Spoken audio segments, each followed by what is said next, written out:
There is a very famous samurai of old, and he's very famous for saying, never operate out of a partial feeling. Now, when we sit down to the markets and when we trade, there are going to be huge chunks of time where we have this partial feeling. Kind of feels like it's going up, kind of feels like it's stopping here, kind of feels like it's going to hold this level of resistance. And in these moments where we have a partial feeling, we don't have a real edge. And we're getting ready to do something low quality, to get in there and start chasing around price and going to end up getting hit around with things. Now, mixed within all of these partial feelings, we all have these moments of clarity where we see it, what's really going on. And there's a real source of edge there where we see repeatable type action that we know what to do and we know what's most likely to happen next. And if we want to trade, and if we want to be able to do this, and we want to be able to do this full time, it's going to be very important that we start to raise our awareness of our trading and to understand these moments of partial feelings and to understand these moments of clarity. And then to make sure that we're developing strategic patience so that we can hunker down, go hard when we have these moments of clarity, and then pull things back and be very careful and not do anything when we have these partial feelings, sacrificing the good for the great.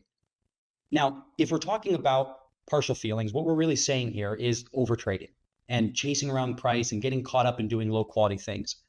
And a good starting place as a foundation to understand this is to start to make this observation, because we all have this experience and we've all been on both sides of these extremes. And when we experience these partial feelings, these are things where there's a lot of conflict, there's usually confusion, and in general, it's just forced. And this is a very good way to start to understand when you are doing something out of a partial feeling, is if you have to force things and try to make things happen. And on the flip side of that, when there is clarity, things are easy. It's a bit more effortless and it doesn't have to be forced. And one of the reasons why we can't force clarity, and this would be a key point to just hone in on, when things are partial feelings, they have to be forced, and we can't force clarity. The reason we can't do this is because we can't control what the market does. The market gives, the market takes away. And when we do have our edge that surface and our edges that are surfacing, and when we have these moments of clarity, it's not because we forced something to happen. It's because the market gave it to us in a way. And we just have to be able to be there and to be able to take advantage of it.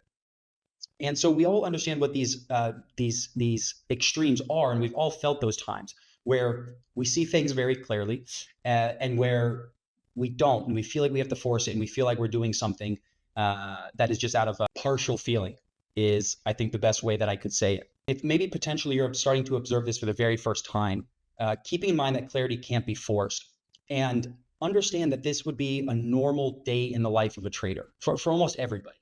We experience this, where we sit down to the screens and we're just bombarded with these confusing kind of partial moments where we could be doing something. And if we act on those things, and if we start chasing around price, we just get a bunch of mixed results. Sometimes they work, sometimes they don't, usually leads to drawdown. But we all know what it's like as well, to be sitting on the screens and to have it just be clear. We just see it. We see it come down and test a key LVN and then return up to a target. We see the move. And what normally happens is, if you find yourself being caught up in a lot of these lower quality type trades, when those moments happen, it's very easy not to be able to see it in real time, but only identify in hindsight because you're on tilt or because you're just frustrated into the action. And then if you are able to take advantage of it in real time, it's very normal to not be able to go as aggressive as you should, or to be able to take advantage of it in a meaningful way because you're scared or you're a little skittish because you've been beaten up with the action that has happened before. And we can look back a lot of times and see the screen and just identify what we did on that day, and to understand that if I would have just done this one thing, it would have been easy. I would have had a really good day. It would have been beautiful, but it wasn't beautiful. I had a really bad day. And it's because I did these 6 or 7 things that I shouldn't have. And talking about dealing with this overtrading and talking about these partial feelings, I think a good base level of understanding, like just some knowledge to think about, is that when we sit down to the screens and we trade, however long we're on the screens, the majority of that time, there's no trade to take.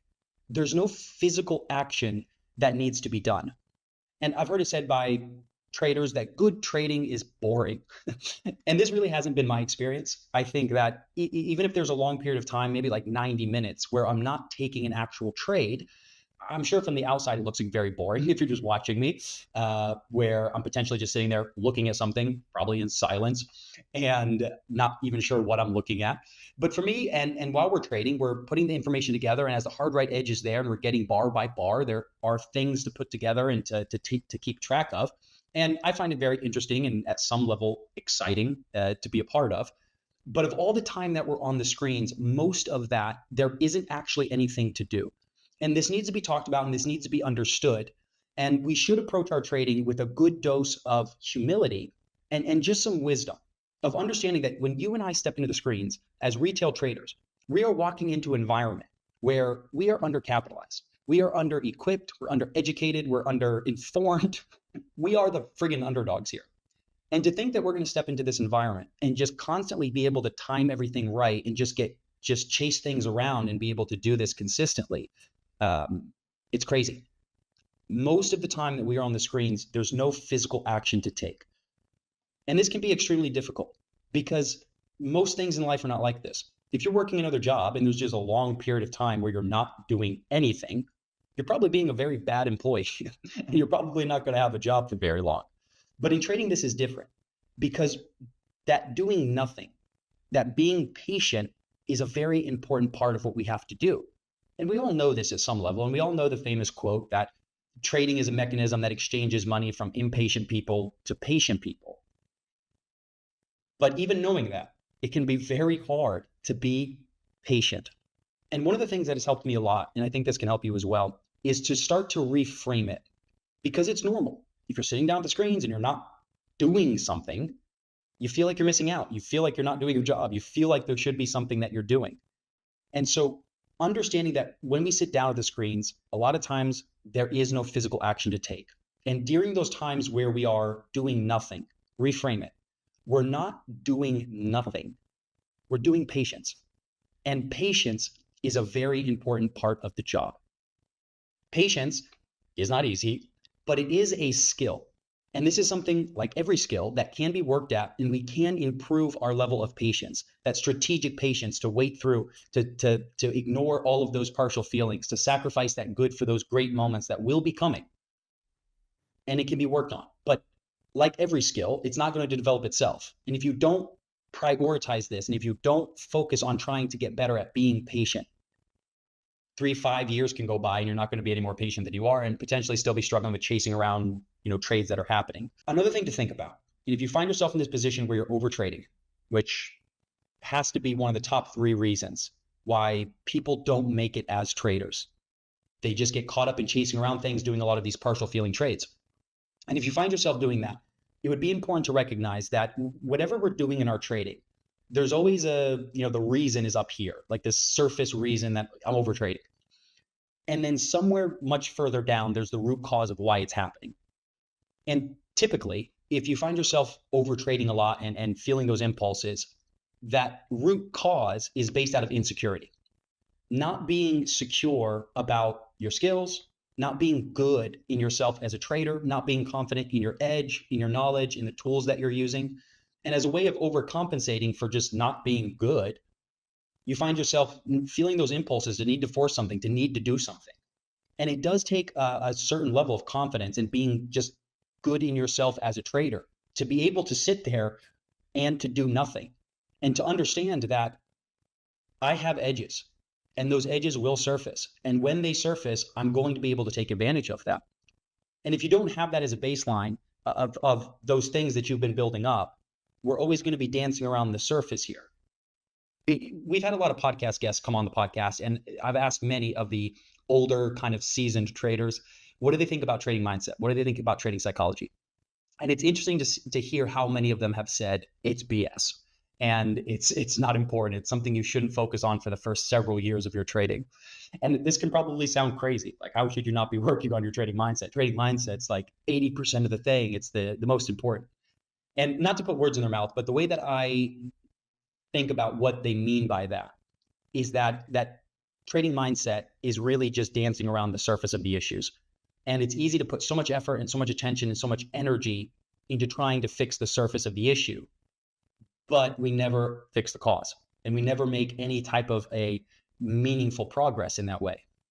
And so every time we sit down to the screens, it's going to be very important that you and I, we buckle down and we make sure that we have a real edge in place, blocking out the noise and focusing on these things. And by an edge, if you're maybe confused on what this means, what I mean by this is just understanding repeatable type action that you have seen before, that you know what to do, and that helps you understand what is most likely to happen next.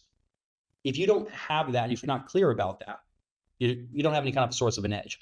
But it's important that we buckle down, we make sure that we have a specific set of tools, narrow, that we are using, that we're mastering, that help us identify these edges, that these edges are well thought through, that we're working on our skills of analysis, that we're building our skills of entries, of managing our open trades, of working on our risk.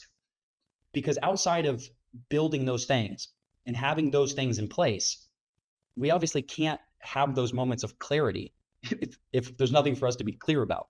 And we're always going to be just caught up in chasing around these partial feelings. And back to the point of some of our podcast guests who have said that, trading mindset is BS. If you get these other things right, a lot of those issues just fix themselves. You don't have to work on your trading mindset. They go away. Back to what I was saying earlier about when you know these things about yourself and you can sit down to the screens and be confident in that, a lot of those impulses, if they either go away completely or at least they get much, much less severe. And in the beginning stages, it can be very normal for these things just to be aggressive and hard to hold back from and hard to be able to move forward from. Every time you and I sit down to the screens, we are going to have an endless opportunity of partial feelings that we can get involved with, that we can take advantage of, and that are just going to lead to mixed results.